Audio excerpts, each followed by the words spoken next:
तो अब है chapter number 1 of history, the French revolution.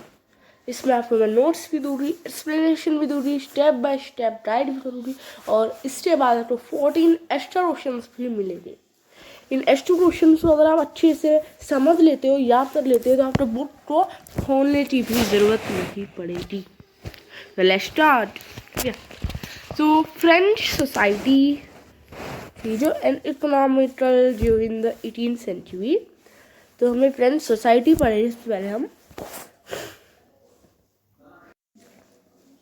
French was under monarchy of Bourbon with Louis 16 as head. Monarchy क्या होती है? लाइक जहाँ पर डेमोक्रेसी नहीं होती है, ठीक है। जैसे मोनार्ची हो गया, जैसे एक है राजा यहाँ का, उसका बेटा राजा बनेगा, फिर उसका बेटा राजा बनेगा, और उसका बेटा राजा बनेगा। वहाँ पर प्रेसिडेंट नहीं होता, वहाँ क्या होता है? राजा, ठीक है। फिर acute shortage of money due to wars, जैसे जो फ्रेंच ने वर्ल्ड वॉर 1 में पार्ट लिया था, ठीक है, तो उसी वजह से उसे शॉर्टेज ऑफ मनी हो गया था बहुत ज़्यादा वार्स की वजह से, और जो कोर्ट एक्स्ट्रा एडवेंट कोर्ट की वजह से। तो बहुत सारे, जैसे उन्होंने बहुत सारी चीज़ें बनवाई थी, और कोर्ट में तो जैसे जाना होता है ना, लड़ना होता है, तो कोर्ट वाले को पैसे देने होते हैं। फिर वो केसेस ज़्यादा हो रहे थे, और वार्स भी हो रही थी बहुत ज़्यादा, इसलिए ना फ्रेंच ने बहुत सारा कर्जा लिया था। कर्जा नहीं, डेप्ट, ठीक है।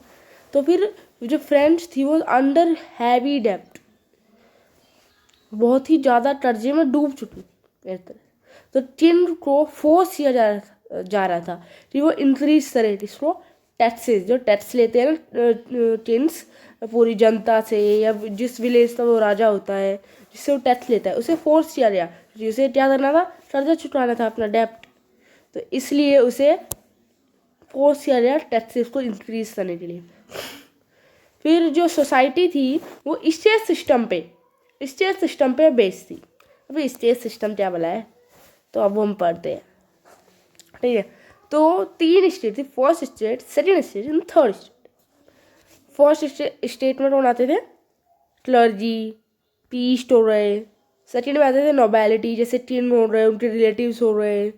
और थर्ड में आते थे Arabians, lawyers, BM, peasants, landlord, ठीक है।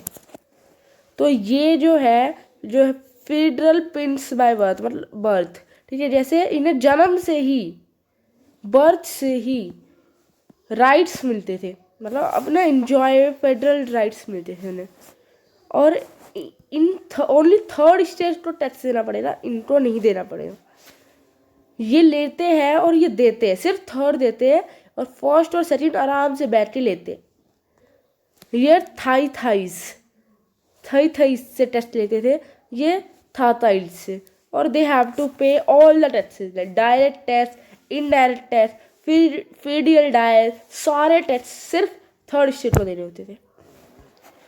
आ जाते हैं clauses of French revolution. French revolution के क्लॉजेज क्या थे? ये 5 मार्क क्वेश्चन है, वेरी वेरी इंपॉर्टेंट, इसे अच्छे से समझ लीजिए हम, ठीक है। सबसे पहला कारण था स्टेट सिस्टम, जो हमने आपको बताया अभी, ये फर्स्ट सेकंड थर्ड स्टेट, कि इन दोनों को लेना होता था, और सिर्फ थर्ड स्टेट को देना होता, ठीक है।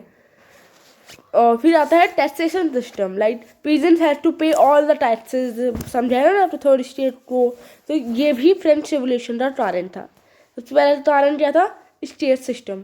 फिर था टैक्सेशन सिस्टम, देन था subsistence crisis, like population increase हो रही थी, डिमांड ऑफ फूड इंक्रीज हो रही थी, प्राइजेज इंक्रीज हो रहे थे फूड के, पर जो वेजेस है, तनख्वाह है, वो इंक्रीज ही नहीं हो रही थी। पीपल सप्लाई को होल्ड कर देते थे। फिर नेचुरल डिजास्टर भी हो रहे थे, जैसे ड्रॉट हो रहा था, हेल स्टॉर्म यानी ओले पड़ रहे थे, सूखा पड़ गया था, रोड्स वर ब्रॉड, मतलब खाने को खाना नहीं मिल रहा था, इसलिए डेथ भी हो रही थी बहुत सारे लोगों की। फिर चौथा पॉइंट आता है रोल ऑफ मिडिल क्लास। जो मिडिल क्लास है वो भी इमर्ज होती थी थर्ड स्टेज के साथ। उन्होंने फिर वो एजुकेटेड होते थे, बस चलिए वो मिडिल क्लास होते थे, उनके पास इतना होता है वो अपने आप को एजुकेट कर सके। तो they spread new ideas, like वो कैसे हम हटा सकते हैं वो ideas, like right to freedom, justice, equality, diversity of powers etcetera, ऐसे ऐसे आइडियाज़ उन्हें दिए। फिर पांचवा और आखिरी मोस्ट इम्पॉर्टेंट पॉइंट आता है रोल ऑफ फिलोसफर। तीन फिलोसफर थे। जॉन लॉटली जिसने दिया था जिसने बुक दी थी the two treat us of government. Like इसमें था monarch should not have divine and absolute power. सिर्फ मोनार्क से राजा के पास ही सारी पावर नहीं होनी चाहिए, डिवाइड होनी चाहिए सब में इक्वल पावर, ठीक है। फिर रिस्यू आया, उसने कहा सोशल कॉन्टेस्ट नहीं होना चाहिए, like government should be form by people. ऐसे नहीं राजा है फिर उसका बेटा राजा फिर उसका बेटा राजा, ऐसे नहीं होना चाहिए। फिर मॉन्टेस्क्यू आया, उसने स्पिरिट ऑफ लॉ किया, इससे डिवीजन होने चाहिए पावर्स के बीच में, जैसे अभी है ना लेजिस्लेचर, एग्जीक्यूटिव, जुडिशरी, ऐसे। तो अगर आप ये 5 पॉइंट लिखते हैं ना पेपर में तो आपको 5 नंबर गारंटी से मिलेगी। फिर आ जाता है outbreak of the revolution. Outbreak कैसे हुआ? टिन ने एक स्टेट जनरल बनाया, पहले ना मीटिंग बुलाई, ठीक है। पहले टैक्स को इंक्रीज करने के लिए टिन को ये था, उसके ऊपर ये एक तरह से जोर जबरदस्ती थी, उसे मीटिंग बुलानी पड़ेगी तीनों स्टेट की, जब भी वो कर पाएगा, ठीक है। फिर वोटिंग हुई कि, और वोटिंग ऐसे नहीं जैसे 1 पीपल 1 वोट, ये नहीं था। जैसे 3 स्टेट है ना तो 8 स्टेट 8 वोट, हमेशा थर्ड स्टेट तो हमेशा एक ही रहेगी, फर्स्ट और सेकंड तो हमेशा साथ में रहते थे, फिर उन्हें तो टेस्ट देना ही नहीं पड़ता था, थर्ड स्टेट को देना पड़ता था टेस्ट तो थर्ड स्टेट वहाँ से चली रही। और वो बोला कि 8 वोट और 8 मेंटर होना चाहिए जब भी हम रहेंगे। फिर वो वहाँ से सभा को छोड़ के चली जाती है। फिर they meet at indoor tennis court. वो टेनिस कोर्ट पे मिले वर्साइल के, उन्होंने फॉर्म किया, एक नेशनल असेंबली फॉर्म की और ड्राफ्ट किया कॉन्स्टिट्यूशन ऑफ फ्रांस, उन्होंने वो किया। फिर सर्वर विंटर हो रही थी, मतलब भारी सर्दी पड़ी हुई थी, जो हार्वेस्ट थी वो अच्छी नहीं हो रही थी, प्राइस राइज होते जा रहे थे और होल्ड करके बैठे थे टू स्लोट सप्लाई, जैसे काला बाजारी ना, लेकिन होल्ड करके रख लिया फिर सप्लाई को, ग्रेन्स को, फिर जब वो महंगे हो जाए जब बेचे रहे ऐसे हो गया। फिर 3 ऑर्डर ने किया to suppress the agitated crowd, कि गोली मार दो सबको। फिर पीजेंट्स अटैक तो नोबल्स पे, फिर पीजन ने भी अटैक कर दिया। फिर स्टॉर्म ऑफ बस्टाइल एक जगह है वहाँ पे तूफान मचा दिया एक टाइप से, ठीक है। फिर लोइस 16 थे, उसने रिकॉग्नाइज किया, सेंस किया वो क्या बोलते हैं असेंबली को, और उसके बाद एक्सेप्ट किया कॉन्स्टिट्यूशन को। 1789 में 4 अगस्त की रात को उसने कॉन्स्टिट्यूशन को एक्सेप्ट किया और बोला कि अब सबको इक्वल पावर दी जाएगी, ठीक है। अब आते हैं हमारे कुछ क्वेश्चन। अगर आपने ये 14 क्वेश्चन समझ लिए तो मतलब आप कुछ भी लिख सकते हैं अपने पेपर में, 100 आउट ऑफ 100 स्कोर करेंगे हिस्ट्री में, ठीक है। इस पर आता है टर्मल। टर्मल यानी अफड़ा तफड़ा, अड़द फड़द, समझ रहे हैं ना? हाँ। While in the national assembly was busy at Versailles, ठीक है। जो क्या क्या हंगामा हुआ जब वो बन रहे थे, ठीक है। The national assembly was busy at Versailles drafting constitution, the right rest of France with turmoil, सब winter had meant bad harvest हो रही थी, ब्रेड के प्राइसेस रोज हो रहे थे, सप्लाई जा नहीं रही थी, वही बात थी ना। फिर स्पेंडिंग जो थी उन्हें घंटों, जो वुमेन्स होती थी घंटों तक सिर्फ एक ब्रेड के लिए इतनी बड़ी लाइन में खड़ा रहना पड़ता था और उसके बाद नंबर भी नहीं आए, तो इसलिए बहुत गुस्सा हो रही थी, होप सारी छोड़ दी थी उन लोगों ने, ठीक है। रूमर्स मच गया था बिल्कुल ही विलेज में। फिर उन्होंने मतलब डिस्ट्रॉय करना शुरू कर दिया था अपने क्रॉप्स को, ठीक है। फिर अटैक कर दिया था उन्होंने कैटिस में एक जगह है, और वहाँ से जो सारे ग्रेन्स है ना वो सारे लूट लिए, और जो रिकॉर्ड होते हैं ना इसका माल कितना है वो सारे जला दिए, ताकि पता ही नहीं चले कि किसने किसना दिया था, ठीक है। फिर नोबल्स थे फ्रॉम द होम्स माइग्रेट करते नेबरिंग कंट्रीज में, सारे छोड़ के भाग गए। On 14 July the agitated crowd stormed and destroy the Bastille को वो कर दिया डिस्ट्रॉय। फिर यही था। अगर ये लिखते हैं तो आपको पूरे 4 नंबर रोशन आ सकता है, तो अच्छे से पढ़ लेना। फिर आता है जो कॉन्स्टिट्यूशन था नेशनल असेंबली में, उससे क्या क्या ओबेट थे, क्या क्या मनवाया था उसने। मेन ऑब्जेक्टिव क्या था?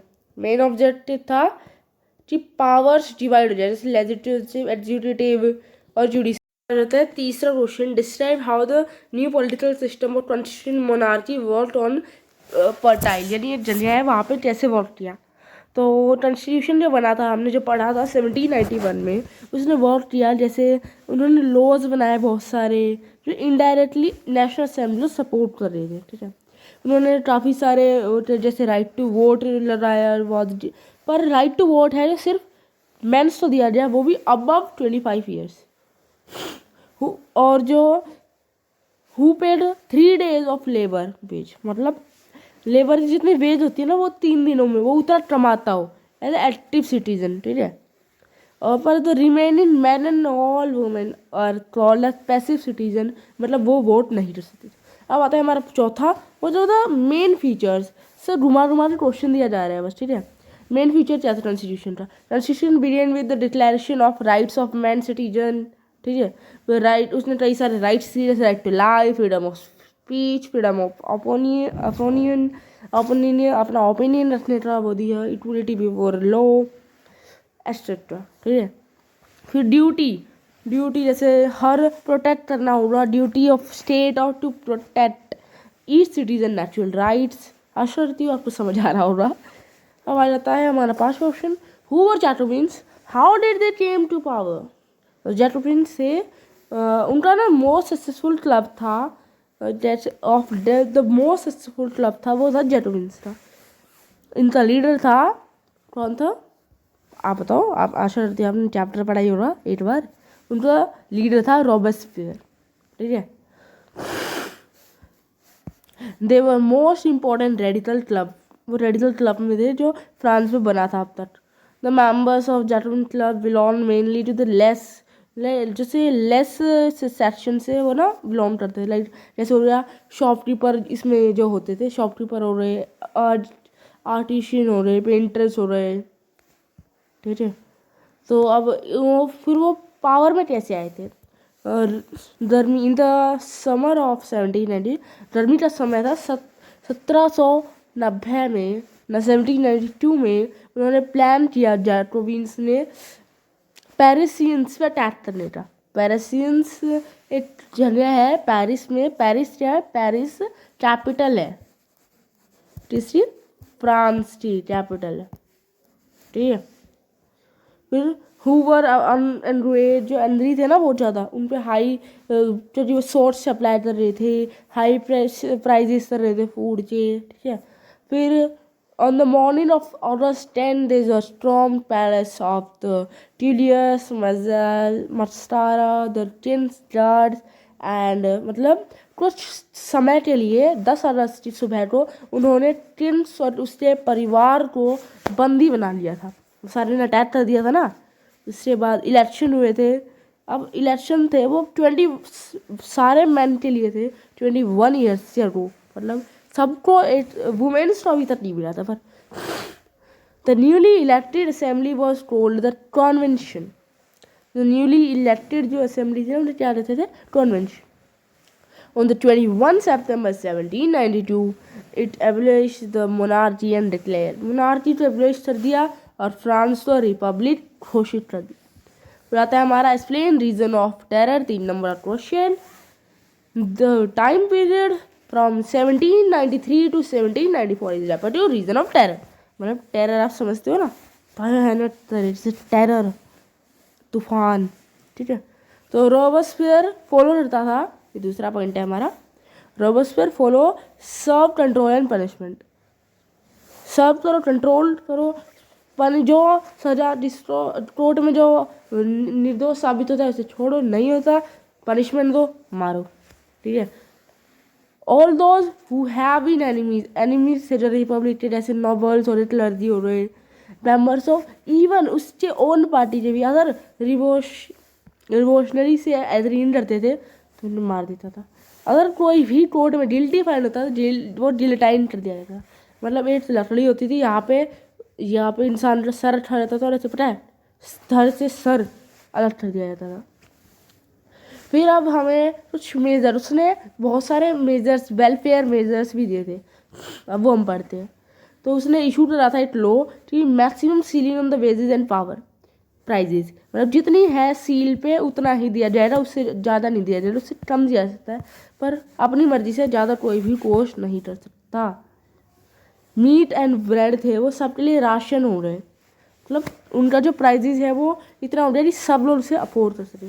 पीजेंट्स थे वो फोर्स किए गए कि उनको जैसे कुछ थे अपने रख लेते थे महंगे हो रहे जब बेचते थे, अब उन्हें सबको भेजना ही पड़ेगा और उन्हें गवर्नमेंट के फिक्स प्राइजेज पे ही बेचना पड़ेगा। यूज़ ऑफ जो जैसे वाइट फ्लोर का जो वो नहीं करते थे सफ़ेद आटा ज़्यादा यूज़, वो बंद करवा दिया क्योंकि वो बहुत महंगा होता था। Equality was sort, like equality दी गई सबको, फॉर्म्स ऑफ स्पीच एड्रेस दिया गया, ठीक है। Instead of tradition of sir and madam, पहला सर एंड मैडम कहा जाता था ओल्ड फ्रेंच को, अब सब मैन एंड वुमेन, जैसे छोटे जो नौकर होते थे उन्हें सर और मैडम कहना पड़ता था, जो बड़े लोग होते थे उनको, पर अब सिर्फ सिटीजन है सब लोग, किसी को भी सर और मैडम नहीं कहना पड़ेगा। जो चर्चिज थे वो शट डाउन कर दिया, वहाँ पे ब्रेचेज बन रहे, ऑफिसेज बन रहे, ठीक है। अब बना था डायरेक्टरी, डायरेक्टरी क्या है 5 नंबर क्वेश्चन है, बहुत इंपॉर्टेंट, एंड ये वास्ट फ्रेंच से क्यों रिमूव हुई थी। Directory an executive made up of 5 मेंबरों, मतलब सेफ गार्ड है, जैसे 1 2 3 4 5 लोग रहे, जैसे ये दल काम कर रहा था 4 इसको कंट्रोल करते रहे, 2 लड़ रहे तो 3 कंट्रोल करते रहे आपस में, एक दूसरे की पावर कंट्रोल करे और फ्रेंड्स अच्छे से चल सके, ठीक है। तो डायरेक्टर वो क्लैश्ड विद, जिससे ओपन क्लैश, मतलब डिबेट्स होते रहते थे बहुत ज़्यादा लेजिस्लेटिव के साथ, जो लेजिस्लेटिव काउंसिल से ना उनके साथ, इसलिए उसे जीतना पड़ा, नहीं वो चली रिमूव हो रही फ्रेंड्स। सॉरी पॉलिटिकल इंस्टेबिलिटी भी थी, directory pave the way of rise of the military dictator, Napoleon भी तो इधर आ जाया था ना।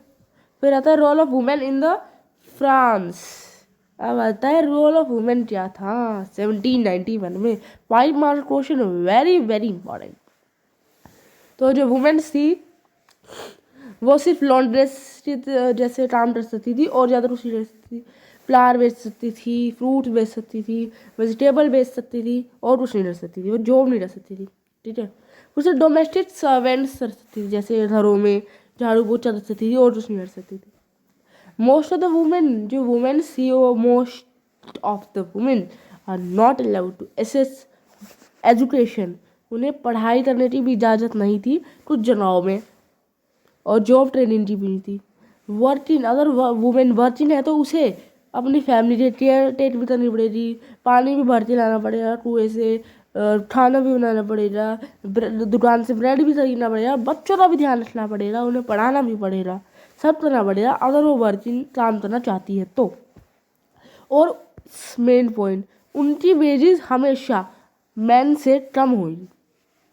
ये थी 1791 में फ्रेंच रेवोल्यूशन में वुमेन की हालत। अब फिर वुमेन्स ने 2 फेमस क्लब्स खोले, उनका नाम क्या था, the society of revolutionary and Republic women was the most famous of the club, ठीक है। फिर how was the revolutionary government change कैसे हुई, ठीक है। जैसे स्कूलिंग हो रही सारी, 5 नंबर क्वेश्चन है याद रखना, स्कूलिंग कंपल्सरी बना दी रही सभी लड़कियों के लिए। देयर फादर, जब फादर है उनके फोर्स नहीं कर सकते थे उन्हें शादी कराने के लिए। डिवोर्स है, डाइवोर्स वो सबके लिए लीगल हो गया। अब अगर ये वुमेन मैन दोनों को अप्लाई कर सकते थे, पहले तो सिर्फ मैन अप्लाई कर सकता था डाइवोर्स के लिए, अब दोनों कर सकते थे। अब उन्हें ट्रेन किया जाता था, now they are train for jobs, और वो आर्टिस्ट बन सकती थी, अब वो स्मॉल बिजनेस भी खोल सकती थी अपनी मर्जी का। अब है हमें एक शॉर्ट नोट लिखना है ट्रेड के बारे में। 17th सेंचुरी में हुआ था, इस 17th सेंचुरी में कौन सा ट्रेड हुआ था, triangular slave trade between Europe, Africa and American.